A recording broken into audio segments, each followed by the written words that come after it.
We had a very strong market through the first part of 2018, and then things started late in the third quarter or fourth quarter, we had a pretty significant sell-off. And then all of a sudden we had this aggressive turnaround in the first quarter, and that continued through the second quarter. And so if you look year to date, you see the S&P 500 is up something around 19%. The MSCI EFA, which is the non-US developed world index, was up about 14%. And even the emerging markets index was up around 11, something in that neighborhood. While the S&P 500 and stock markets, as I just mentioned, in other parts of the world are rising, we're seeing rather contrary economic indicators.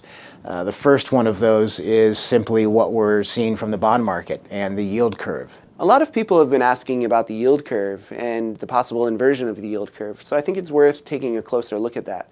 The very front end of the yield curve for like 3 months, 6 months, 9 months T-bills are indeed above the 10-year yield, which is sort of the back end that we think about. But the 2-year yield is still below the 10-year yield. So we don't have the classic 210 inversion. But the fact that the very front end of the curve is above the back end suggests that investors are a little worried about the future. It has kind of caught people, I think, a little bit by surprise, and certainly, even the Federal Reserve, to consider that they raised interest rates by 25 basis points in December, and now here we are in July, and people are talking about the possibility of a 50 basis point cut. Clearly, there's been a sea change in the outlook. And tight economic conditions are basically contractionary.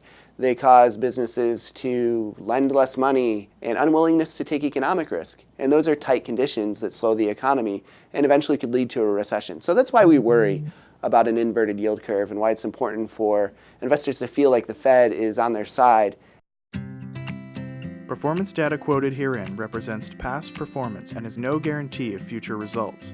Investment return and principal value of an investment will fluctuate, so that an investor's shares, when redeemed, may be worth more or less than their original cost. Current performance may be significantly higher or lower than data quoted herein. Performance current to the most recent month end can be obtained by visiting www.sextantfunds.com or by calling toll-free 1-800-728-8762. Please consider an investment's objectives, risks, charges, and expenses carefully before investing. To obtain this and other important information, which you should carefully consider before investing, about the Sextant Funds in a free prospectus or summary prospectus, please visit www.sextantfunds.com or call 1-800-728-8762.